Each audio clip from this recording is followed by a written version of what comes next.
pessoal, bem-vindo ao canal. Eu tenho uma matéria aqui do Divaldo que ele vai explicar exatamente, dentro da visão espírita, o transtorno bipolar, tá? Eu descobri que eu sou bipolar há pouco tempo, tá? Devido a alguns problemas que eu passei, eu tive um internamento, tá? Psiquiátrico, tive que fazer um tratamento psicológico devido a alguns problemas que aconteceram na minha vida aí, meio complicados, e eu tive esse diagnóstico, tá? Eu pensava assim, até eu não sabia direito o que era ser bipolar, mas tem vários níveis, tem várias pessoas que têm diversos níveis. O que é o bipolar? Nós temos um polo só, tá? O bipolar, dependendo do grau que ele tem, ele pode ser agressivo, ele pode ser depressivo, ele pode ser ter um nível muito grande de entusiasmo, ou né, um nível muito grande de depressão, ou um nível muito grande de euforia, ou de nervosismo, etc. São sentimentos, na verdade, tá? Não tem nada a ver com personalidade. Esse negócio do transtorno de personalidade tem mais a ver com borderline, por isso que se confunde muito, né, o borderline com o bipolar. Bipolar nós temos todos nós um polo. Quando nós estamos muito felizes demais, a gente sobe 2, 3 degrauzinhos naquela felicidade. Ou quando nós estamos tristes demais, a gente desce 2, 3, 4 degrauzinhos quando a gente está muito triste, né? Mas o bipolar, tá? Que é o meu caso aqui. Que o meu caso, eu sou muito alegre demais ou sou muito triste demais. Eu não vou descer 2, 3 degrauzinhos, eu vou descer uns 300 abaixo do fundo do poço. Então eu entro numa depressão profunda, dependendo do que ocorrer na minha vida. É por isso que ocorreram fatos na minha vida que eu fiquei extremamente depressiva. E foi até engraçado uma dinâmica até que o terapeuta fez comigo e com uma outra menina que também estava no mesmo tratamento ali, o quanto a gente era bipolar, que nós fizemos a escolha de 2 gravuras, a gente não estava nem sabendo, né? Mas ele mandou a gente escolher 2 gravuras ali, e a gente escolheu uma nada a ver com a outra. Foi até engraçado, dele olhou pra nossa cara, vocês são bipolar mesmo, hein? Então é isso aí, tá? Eu vou colocar agora algumas palavras do Divaldo dentro da visão espírita, que eu achei bem interessante. Eu já tinha essa palestra dele há algum tempo aqui guardada e tudo mais, né? Tenho muito material do Divaldo aqui, da época da Federação Espírita do Paraná, que meus pais, né, eram passistas, palestristas, pacote completo, tá? Então, vou deixar para vocês aqui, dentro da visão espírita, quem sofre disso daí e tudo mais. É um pouquinho difícil, é um pouco complicado. Hoje eu tomo uma medicação para estar controlada com isso daí, né, para que não ocorra, né, algo desagradável em minha vida, que eu vou acabar descendo lá no fundo do poço de novo, entrando numa depressão profunda, que é muito complicado, é muito difícil. Então, fiquem aí agora com as palavras do nosso querido, amado e mestre irmão Divaldo Franco. O transtorno bipolar é uma problemática de natureza psicológica. É a antiga depressão. A história da depressão perde-se na própria história da humanidade. Se nós remontarmos à literatura histórica da psicologia, vamos encontrar o rei Saul dominado pela depressão, especialmente pelo transtorno bipolar. E é nesse aspecto da Bíblia que nós vemos a musicoterapia, quando Davi vai compor os salmos e canta para poder acalmar o tormento do rei Saul. Ele tinha as fases de euforia, nas quais apresentava-se de maneira turbulenta pelo excesso de alegria. E logo depois, ele fazia a curva descendente e tombava na melancolia. Mais tarde, os gregos denominaram esse transtorno, ao tempo de Hipócrates, 400 anos antes de Jesus, como sendo melancolia. A melancolia tomou conta da história da humanidade. E por volta do século II, depois de Jesus, a melancolia recebeu um nome muito especial dos cristãos primitivos.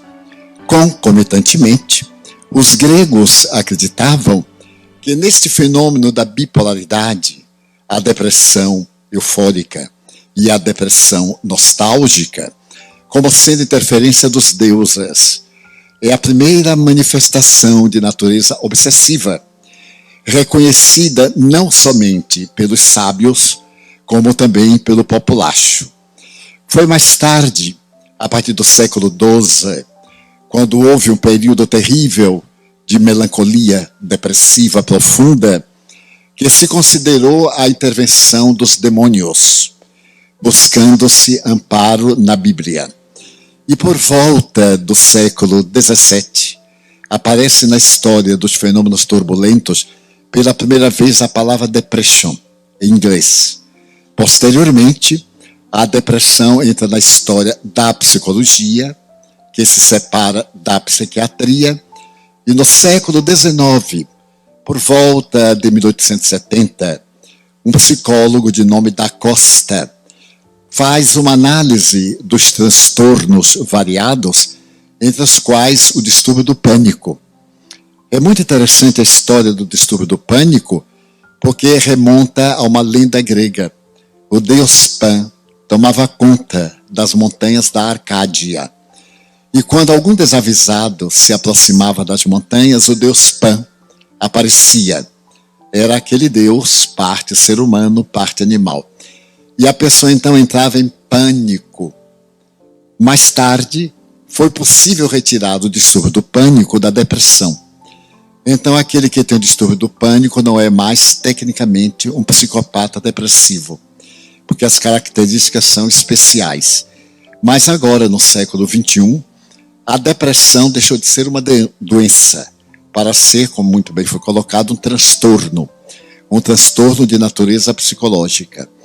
Então nós vamos encontrar a depressão unipolar, a melancolia apenas, a euforia, esse bem-estar exagerado, que é descarga de adrenalina, com características muito próprias. Então nós vamos notar que no fenômeno depressivo, tanto podemos apresentar uma face como a dupla face. Mas na realidade coube ao espiritismo a grande tarefa de estabelecer uma regra de segurança. Na raiz de todo problema, o doente é o espírito.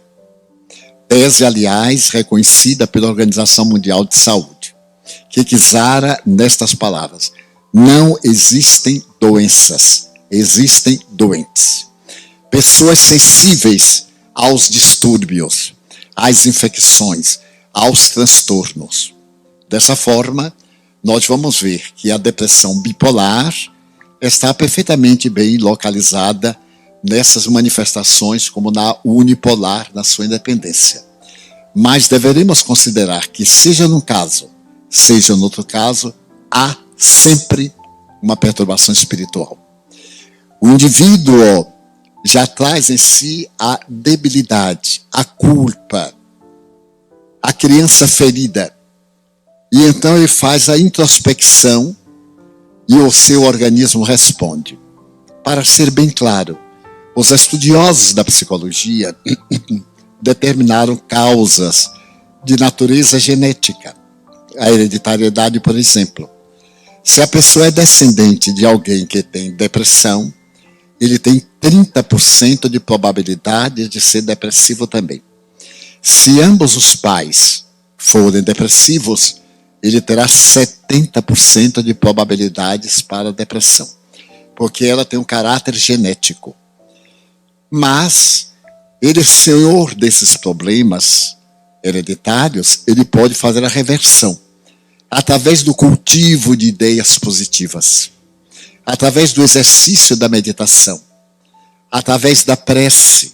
No capítulo 23 do Livro dos Médiuns, das obsessões, Allan Kardec demonstra que a maior cura das obsessões é através da paciência, da oração, das ações de benemerência do portador e da doutrinação, no caso de obsessão, do espírito perseguidor.